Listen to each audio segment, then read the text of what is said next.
tu es appelé à vivre des grandes choses, quand tu es appelé à réaliser des grandes choses, ne verras pas les murmures qui sont à côté.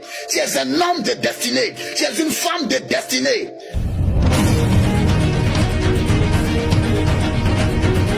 Troisième point. Le premier point, les cris de prière.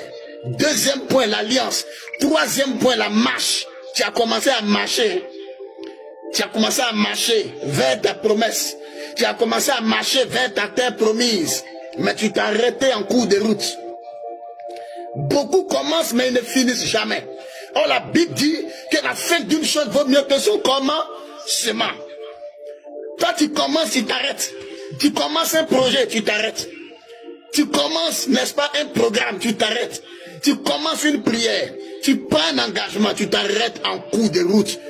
Et c'est pourquoi beaucoup ne rentrent pas dans leurs promesses. Et c'est pourquoi ici, n'est-ce pas, Jésus a ordonné que le peuple d'Israël, alléluia, il a dit, qu'est-ce qu'il a dit? Amen, il dit au peuple, marchez, marchez, ça veut dire continuer. Ne vous arrêtez pas en cours de route. Comme la femme, n'est-ce pas, de Lot. Au lieu de marcher pour continuer, la femme de Lot, elle a regardé derrière. Elle s'est transformée en statue de sel. Elle a pris une malédiction parce qu'elle ne voulait pas continuer la route. Elle n'est pas rentrée dans la promesse de Dieu. Elle s'est arrêtée en cours de route.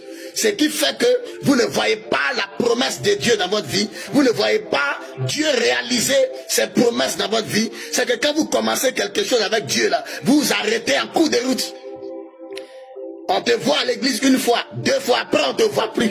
Et puis toi, Seigneur, et tes promesses dans ma vie, oh. Mais ici, là, la Bible déclare qu'ils ont marché, ils ont continué jusqu'à la terre promise. Les chrétiens se découragent vite. Les chrétiens se découragent très vite. On commence quelque chose, mais on ne termine jamais. Alléluia. On est dans un perpétuel recommencement. Pourquoi? Parce qu'on refuse de marcher. On refuse de continuer. Raison pour laquelle, n'est-ce pas, le diable envoie des forteresses autour des promesses de Dieu dans notre vie. Et nous ne rentrons pas totalement et pleinement, n'est-ce pas, dans la promesse de Dieu. Et comment ils ont pu faire, n'est-ce pas, pour rentrer dans leurs promesses? La Bible dit, ils ont marché. Marché, ils ont persévéré. Ils ont marché, ils étaient déterminés. Ils ont un rêve. Il faut que je rentre dans ma destinée, c'est mon rêve. Il faut que je rentre dans les promesses de Dieu, c'est mon rêve. Personne ne doit t'empêcher de continuer. Personne ne doit, n'est-ce pas, t'empêcher de continuer ce que Dieu a commencé avec toi. Alléluia. Il y a beaucoup de personnes, vous ne savez pas que vous êtes à 2 doigts de votre bonheur. Tu as 2 doigts de ta